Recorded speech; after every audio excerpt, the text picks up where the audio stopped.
de ma vision. Et là, je vois que vous commencez à prendre une direction contraire à ce que j'aurais voulu prendre. Et ce n'est pas le cas pour le moment. Le Premier ministre Ilunga Ilunkamba et le président de la République cohabitent bien jusqu'à présent. Oui, mais quand même, Vital Kamerhe, plus de 700 employés budgétés pour la présidence, dont 54 conseillers spéciaux qui ont rang de ministre, et s'inscrit en grand dans les rangs dans la loi des finances, c'est presque autant que des vrais ministres. Et quand Joseph Kabila, lui, n'en avait que 4, que votre homologue n'était que ministre, vous, là, vous êtes vice-premier ministre. Est-ce que vous êtes, non, vice-premier ministre, je pourrais être plus que ça, j'étais président de l'Assemblée nationale, tous ces titres ne m'impressionnent pas. J'étais candidat président de la République, ça c'est rien du tout. Mais là on parle et de... ça dépend aussi du poids d'un chacun, sa force modestie. On parle bien du J'ai poids financier. été partenaire de l'accord de Nairobi. Et avec le président Félix Tshisekedi, nous avons discuté de comment gérer ce pays pour amener le calme là où nous sommes. Le président Kabila a aussi son rôle. Donc que j'ai le rang de vice-premier ministre, j'en suis ravi, c'est une bonne chose. Mais 54 conseils spéciaux, encore voilà un bon mensonge. C'est inscrit dans la loi des finances, c'est un grave. 54 conseils spéciaux, oui. Et là ils ont menti. Et ils doivent vous donner, je vous donnerai l'ordonnance de la présidence. Il n'y a pas plus d'une dizaine de conseillers spéciaux et chargés de mission. Vous le verrez très bien. Et prenez très bien les dépenses de la présidence, puisque vous voulez comparer la présidence, même période, à l'époque passée et à cette époque, et vous le direz tout. Oui, Vital Kamerhe, sous votre règne aussi, il y a un an là, mais il y a eu aussi beaucoup d'accusations de mauvaise gestion, de corruption. On pense à l'affaire de 15 millions, ça 28 millions. Certains de ces dossiers vous concernent directement et on vous accuse d'avoir entravé une enquête de l'inspection générale des finances. L'entravé comment? Vous l'avez entravé, c'est vous qui avez notamment interdit, si on se rappelle bien, à l'ANR de stopper les enquêtes. L'enquête est aboutie jusqu'au bout. L'inspection générale des finances lui-même avait parlé, je l'avais suivi sur RFI. C'est maintenant que vous avez la même écoute. Si vos antennes, il avait dit j'ai déposé mon rapport, il avait dit qu'il avait été séquestré, bon finalement il s'est dédié, je n'ai pas été séquestré, l'enquête a été faite. Je voudrais vous dire une chose, je peux être tout sauf un voleur. J'ai géré l'Assemblée nationale où il y avait alors de l'argent et les députés savent dans quel confort je les ai placés. J'ai connu 4 audits, je suis sorti indemne. Aujourd'hui le président de la République, pour mettre fin à cette querelle de basse besogne, a confié le dossier au procureur général de la République. Et je voudrais vous dire qu'il existe les comités de suivi des prix des produits pétroliers qui fonctionnent au sein du ministère de l'économie. Et vous ne verrez pas le nom de M. Donc pour vous, Vital Kamerhe, il n'y a aucune des affaires ou des scandales dont on parlait la presse ou les réseaux sociaux qui en fait, vous ne pensez pas qu'il y ait eu d'erreur de gestion en fait sur cette année? Vous estimez que... Mais nous avons sanctionné. C'est ça la nouveauté, nous avons sanctionné. Vous avez sanctionné. Nous avons sanctionné un ministre en fonction, en l'occurrence, M. Le Sono, qui était mis à affaires foncières, ce type-là. Nous avons suspendu et révoqué quelques mandataires publics, dont celui de l'ONATRA. Et de votre côté, vous estimez qu'il n'y a pas eu d'erreur de gestion de la présidence? On a évoqué des conseillers qui ont fait quoi? Qui ont requis des moyens de l'État pour aller faire des descentes sur le terrain sans autorisation. On a vu des lettres sortir ou des dénonciations entre vous avec des fuites de documents où il y avait des conseillers qui disaient ah ben ça c'est pas normal.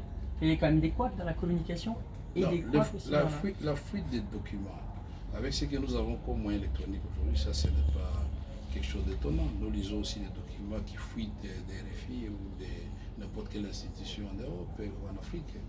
Les documents, pour autant qu'il n'y ait pas de mensonges. Question, vous estimez qu'elle a respecté l'orthodoxie, la chaîne de dépenses n'a pas été respectée, la chaîne de recettes non plus, c'est un problème qui est quand même récurrent au Congo, et jusqu'à présent vous n'avez pas encore réussi à rétablir ça. Est-ce que vous savez c'est ce que dit le FMI? Est-ce que vous savez qu'aujourd'hui le président de la République n'a jamais donné un coup de fil au gouverneur de la Banque centrale pour dire monsieur sortez-moi autant d'argent?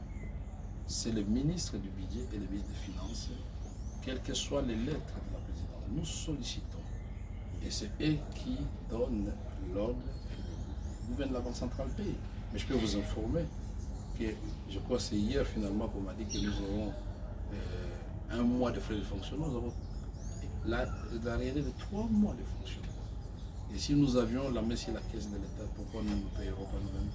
Aujourd'hui, nous sommes en train presque de supplier le gouvernement pour qu'on bouche les grands trous qui a coupé la route de Bukavu Walungu et qui risque d'entraîner 4 universités et lycées Wima dans les abîmes. Aujourd'hui, nous avons, sur le plan humanitaire, vous n'avez qu'à poser la question au ministre des Affaires humanitaires.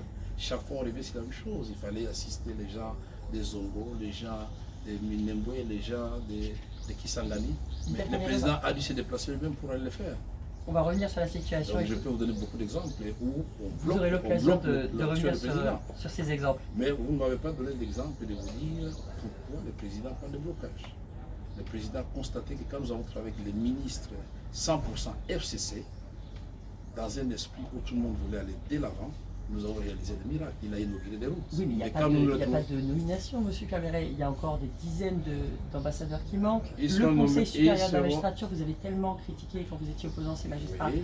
Le Conseil supérieur de la magistrature autorise le président au 4 septembre à nommer les magistrats. C'est quand même peut-être ça qui serait le début de la lutte contre la corruption. Ça va se faire, madame, mais ça ne va pas se faire n'importe comment. Dans le respect de la Constitution, il est plus soumis au droit ou au devoir de consulter le Conseil supérieur de la magistrature. Ça ne demande mais il faut faire attention de remplacer Saint-Pierre par Saint-Paul. Nous voulons un changement radical.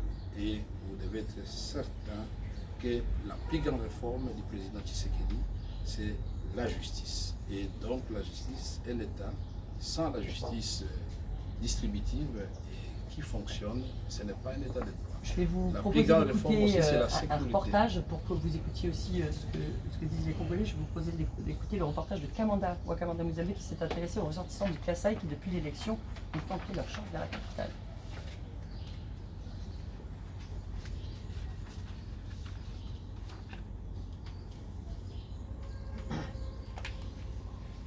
On va pas le passer.